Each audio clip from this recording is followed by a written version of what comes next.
আসসালামু আলাইকুম। আমরা রিজার্ভ পোর্টে ক্যাপসাইজ বার্থে ছিলাম, বাল্কেরিয়ার ক্যাপসাইজ বার্থ। তো এখানে আমাদের তখন ড্রাফট ছিল 18 মিটার।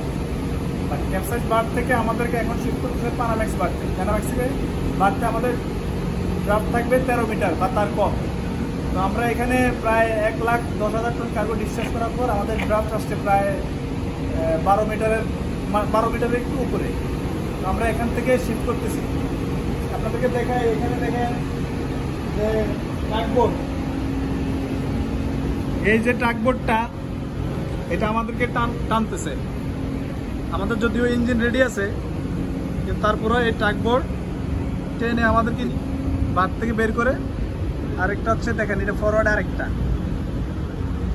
ফরওয়ার্ডের এই ট্রাক, এটা ফরওয়ার্ডের পার্টটাকে টেনে বের করতেছে আর আফটারটা চাপ। আমরা এখান থেকে এই বার থেকে আমরা যাব ওই বারতে। আমি আপনাদের দেখাই যে এই বারতে যাব। এখান থেকে আমাদের rest of the cargo discharge করে দেন সেল করব।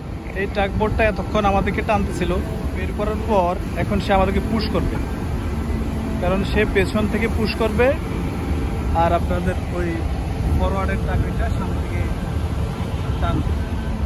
তো সে অলরেডি পুশ করছে। আপনারা দেখেন ওর পেছনের প্রোপেলার কি পরিমাণ, কত ফোর্সে সে পুশ করতেছে।